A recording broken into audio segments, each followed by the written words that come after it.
Hello everyone and welcome to this week's new 26 9 to 5. We've only got 6 episodes left, my friends. Yeah, we're nearing the end of this piece, and the episodes will keep getting more emotional as time rolls on. But now, let's talk about Dragon Dropped, which is quite the technological pun. Josh Haver's got this one. Since episode 1 of this series, the Spike Rarity relationship has been thought about, shift, unshift, shift again, done through many people, on again, off again, but never really explored. This is the episode that finally explores it, but with an added twist. The return of Gabby Griffin. Now, Gabby Griffin was one of the CMC's earliest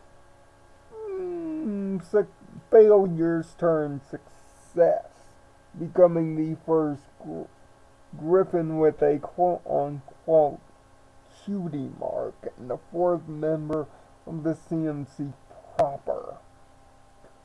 But as a nice continuity nod back to that episode, Gabby has been following Twilight's advice and sending Spike pen pal letters.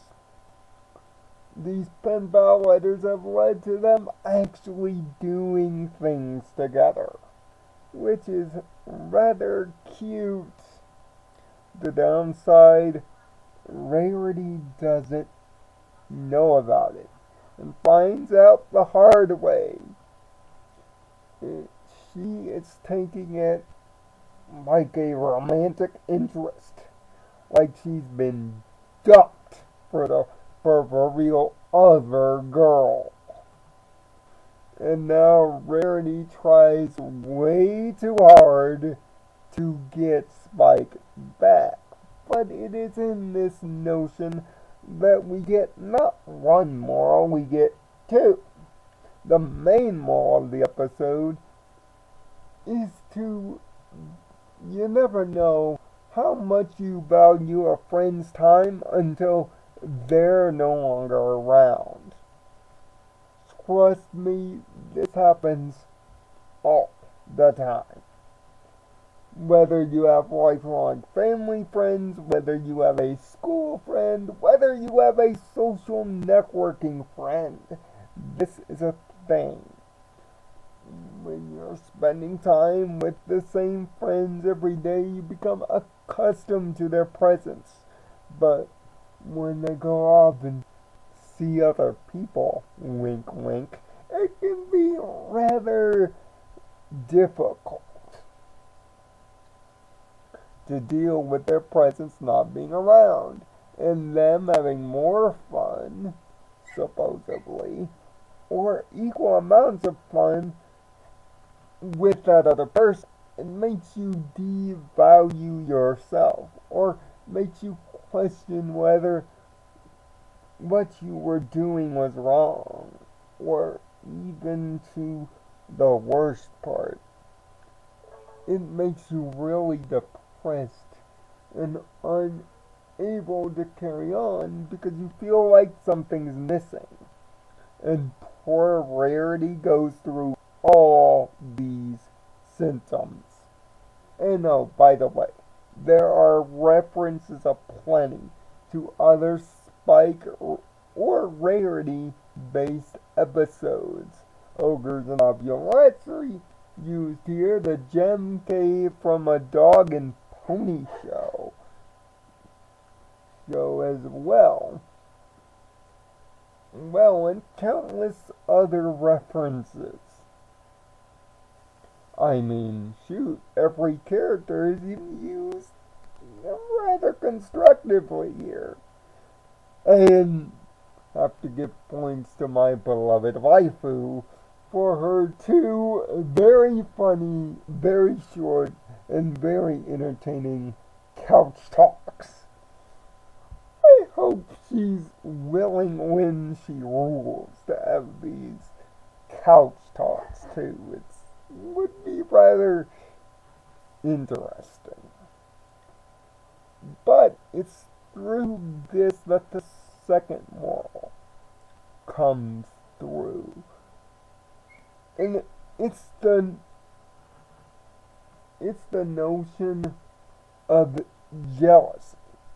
Jealousy has been tackled here through episodes like Green Isn't Your Color and Made in Manhattan. Jealousy is something that comes up in multiple episodes of this show. But I honestly think this episode might be the best example of that jealousy peeking overhead, and just how attention-seeking that Rarity is. Yes, this uses one of Rarity's weaknesses, a big, major weakness, to accelerate the plot, but here's why this is good, because Tabitha St. Germain, as is what she normally does, absolutely nails it, bringing the funny gravitas over emotional Rarity that we have seen in multiple episodes before. And it's just as funny and just as understood as any of those episodes.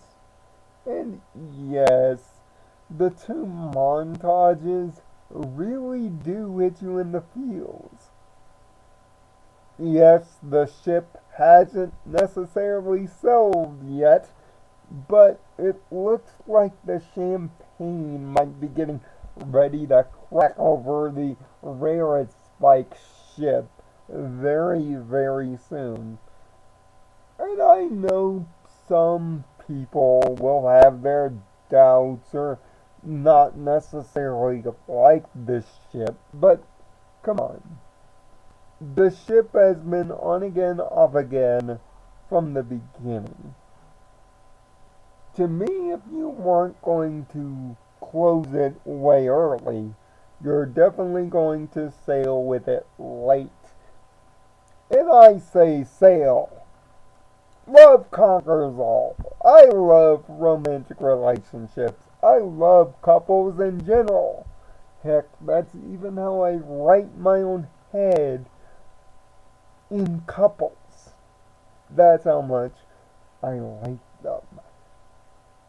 So, I am pro Rare Spike, or Spikety, as I've seen on Twitter.